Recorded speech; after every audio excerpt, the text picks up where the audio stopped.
Gracia y paz, amados hermanos. En este día quería compartir con todos ustedes la respuesta a una pregunta que nos ha llegado por las redes y nos inquieta un poco esto.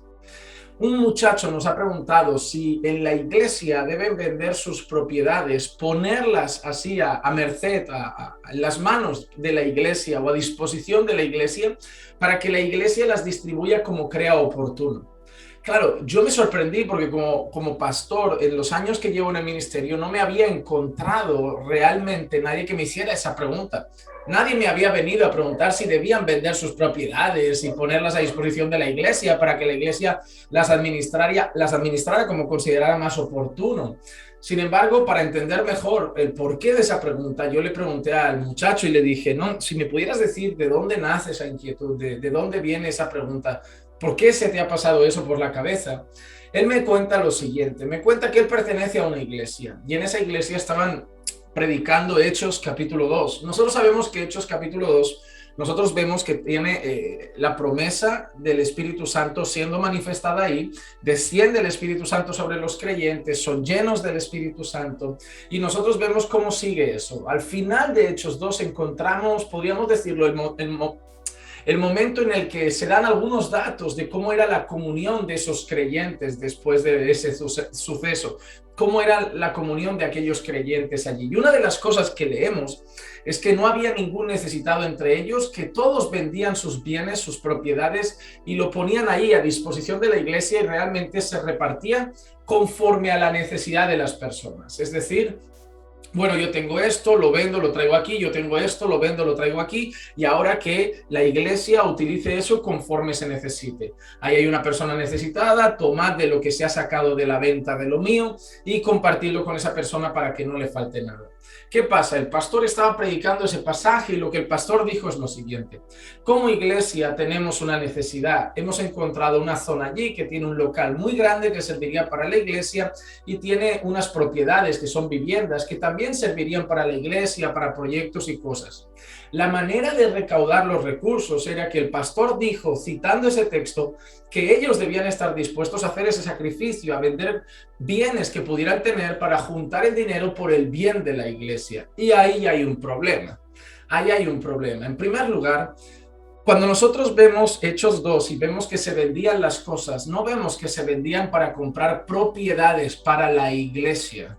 No vemos que se vendían para comprar un local para la iglesia, ni propiedades físicas ni materiales para la iglesia. Simplemente vemos que había una venta de bienes, se ponía el dinero a disposición de la iglesia para cubrir necesidades de sustento y cosas básicas de los hermanos de la iglesia.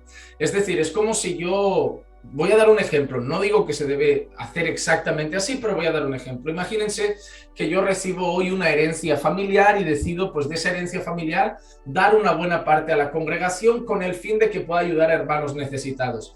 No doy esa herencia familiar únicamente, estoy hablando de aquel momento y de aquella situación, no la doy para que los apóstoles de aquel momento compraran un templo grande allí, sino que, por ejemplo, si llegaba una familia que eran creyentes, que vivían en esa comunidad y tenían hambre, tenían necesidad, no tenían trabajo, que usaran esos recursos para poder proveer a esa familia que estaba pasando apuros. Eso es lo que entendemos realmente en ese pasaje. La visión de ese pasaje no es vendamos las cosas para expandir el reino. No es lo que vemos en ese pasaje. Debemos llevar el evangelio, eso requiere recursos. Si vemos las cartas de Pablo, vemos que Pablo recibe muchas veces ofrendas y sabemos que esas ofrendas servían también para sus viajes misioneros. Sus viajes misioneros eran sustentados por la iglesia para que Pablo siguiera recorriendo ciudades y siguiera pregonando el evangelio. Pero cuando vemos Hechos 2 no vemos eso. Vemos que eso que se vendía era para cubrir necesidades de las personas de la iglesia. ¿Cuál es mi postura al respecto? Yo voy a ofrecer mi pensamiento sobre ese texto y puedo pensar que a lo mejor ustedes lo ven de otra manera. Yo creo que lo que pasa en ese texto es literal, es decir, allí se hacía eso, pero debemos entender el contexto de esa situación. ¿Por qué digo esto? Porque ¿cómo vivían los creyentes entonces? Las personas que creían el evangelio entonces, ¿cómo eran de perseguidos? Muchos de ellos por creer el evangelio eran amenazados. Muchos de ellos por creer el evangelio eran echados de sus trabajos. Muchos de ellos, por creer el Evangelio, eran expulsados de sus familias. ¿Cómo vivían muchos creyentes en ese contexto? Muchos creyentes vivían en comunidades. No quiero usar esta palabra de manera despectiva, pero es que yo creo que la palabra comunidad es la más adecuada. Iba a decir que vivían como en guetos a veces, pero no, eso es una palabra, suena fea. Vivían en comunidades. Los creyentes muchas veces expulsados de sus familias, perseguidos por personas de la sociedad, expulsados de sus trabajos, eran rechazados por su fe y estaban ahí. Muchos sin recursos ahora porque ya no tenían nada familiar, sin recursos ahora porque habían perdido el trabajo, y en aquel momento muchas cosas y muchas propiedades eran vendidas y se usaban por el bien de los creyentes. Nosotros vemos el caso de Ananías y Zafira, donde hay algo que se está poniendo allí a disposición de la iglesia. Vemos que son condenados, no porque dieran poco, vemos que son condenados por la intención de su corazón, porque encubren una mentira y por todo lo que había pasado, no porque dieran poco. Pero vemos que la idea de lo que se estaba haciendo en aquel entonces era poner a esa disposición eso para que se usara para cuidar a la comunidad de creyentes, cuidar los que pudieran llegar perseguidos y se tenían que hospedar, los que pudieran llegar sin trabajo y se tenían que sustentar, los que pudieran llegar sin familia y se les debiera hospedar y sustentar también, y todo se ponía ya a disposición para que esas cosas pasaran. Vivimos hoy de esa manera, es decir, ahora por ser creyentes nos han echado del trabajo, vivimos en comunidades aisladas donde casi no hay recursos y necesitamos eso. No vivimos así.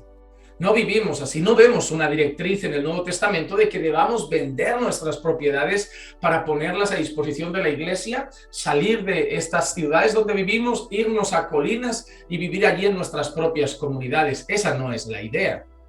¿Por qué? Si siguen leyendo el libro de Hechos, vemos que no es algo que se esté haciendo constantemente. Si ven las cartas del apóstol Pablo, verán que hay personas que ofrendaban bastante más, otros que ofrendaban menos, pero no vemos que la gente siguiera vendiendo todo lo que tenía en todas las ciudades. Hay unos principios que sí que hay que tener en cuenta. ¿Qué principios podemos sacar de esa enseñanza? Número 1, desapego de lo material. Lo que sí vemos en Hechos 2, en el versículo 45, cuando las personas vendían sus propiedades, es que no estaban apegadas a ellas.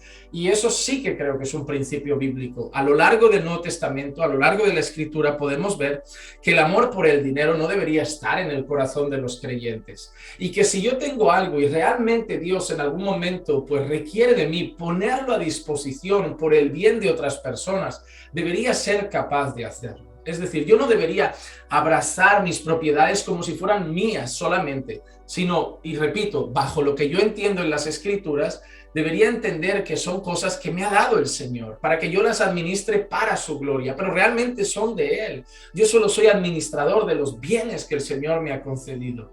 Entonces yo creo que debemos estar desapegados de las cosas materiales, y eso es algo que sí aprendemos en Hechos capítulo 2. Segundo principio, debemos cuidar la necesidad de nuestros hermanos. La vida cristiana últimamente se está llevando a puntos muy individualistas, muy egoístas.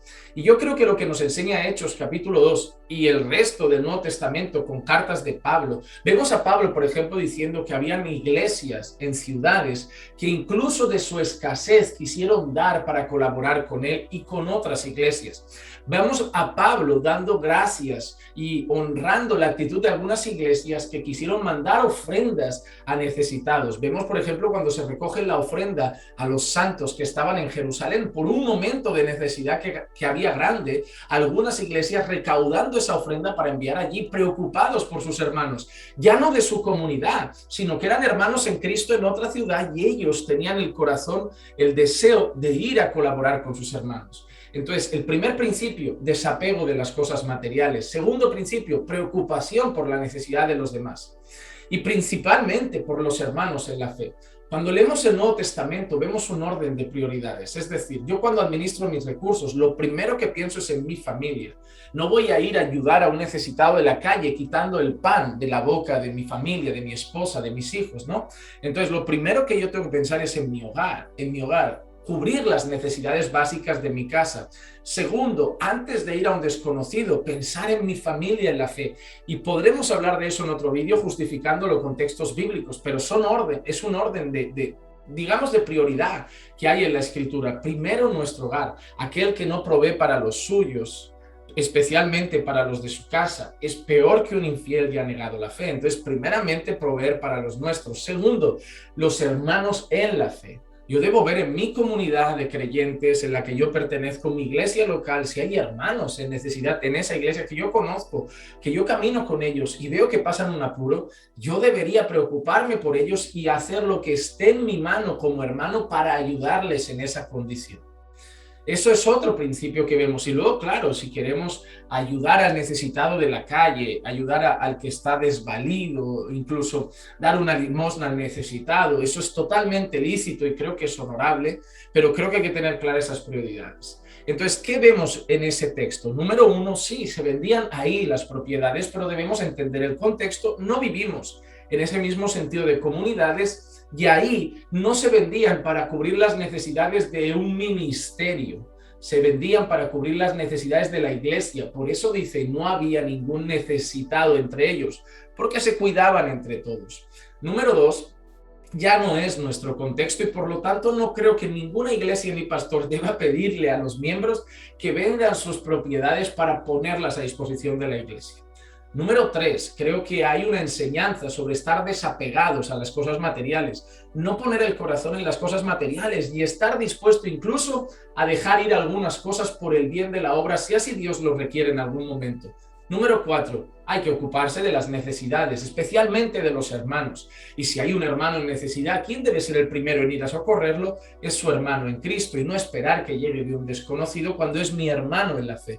Si en mi familia, mi madre, mi papá, mi hermana tuvieran una necesidad, yo correría a ayudarlos. La iglesia son mis hermanos y por lo tanto, si sufren una necesidad, yo debo intentar ver cómo poder ayudarles. Así que esa es mi respuesta. No creo que debamos vender nuestras propiedades para ponerlos a disposición de la iglesia, pero sí creo que el Señor nos llama a ser generosos con las cosas que tienen que ver con su reino. El reino de Dios requiere recursos para seguir avanzando. Sabemos que no vivimos en un mundo gratuito. Por eso Pablo también recibía ofrendas para sus viajes misioneros. Coger un barco no era gratis, hacer un viaje no era gratis, su alimentación no siempre era gratuita y Pablo usaba recursos, por eso muchas veces los recibía. Otras no y trabajaba, también lo dijo, pero muchas veces recibía ofrendas, incluso en ocasiones dice que tenía más de lo que necesitaba.